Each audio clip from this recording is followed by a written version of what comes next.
আজ আপনাদের একটি রহস্যময় গল্প শোনাব। এমন একটি গল্প যা শুনলে আপনার গা শিউরে উঠবে। গত শীতের একটি রাত, ঘন কুয়াশায় ঢাকা হাইওয়ে। রাত তখন প্রায় 2টো। ফাঁকা রাস্তায় একটি গাড়ি একা একা এগিয়ে চলছিল। ড্রাইভার রাজু সাহা তখন ঢাকা থেকে চট্টগ্রাম ফিরছিলেন।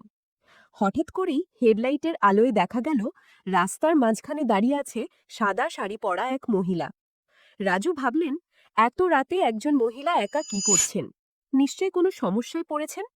তিনি গাড়ির গতি কমিয়ে আস্তে আস্তে থামলেন। কিন্তু যা দেখলেন তা তার বিশ্বাস হলো না। মহিলাটি ধীরে ধীরে মিলিয়ে গেলেন কুয়াশার আড়ালে, যেন কেউ ছিলেনই না সেখানে। রাজু হতভম্ব হয়ে গেলেন। নিজের চোখকে বিশ্বাস করতে পারছিলেন না। পরের দিন তিনি স্থানীয়দের কাছে জানতে পারলেন, 15 বছর আগে ওই জায়গায় এক দুর্ঘটনায় একজন মহিলার মৃত্যু হয়েছিল। স্থানীয়রা বলে, মাঝে মাঝে নাকি রাতের অন্ধকারে সেই মহিলাকে দেখা যায়। এই ঘটনার পর থেকে রাজু আর কখনো রাতে ওই রাস্তা দিয়ে যান না। তিনি বলেন, যা দেখেছি তা আমি জীবনে ভুলব না। বন্ধুরা, এই ছিল আজকের রহস্যময় গল্প। আপনারা কি এমন কোনো অলৌকিক ঘটনার সম্মুখীন হয়েছেন? কমেন্টে জানান।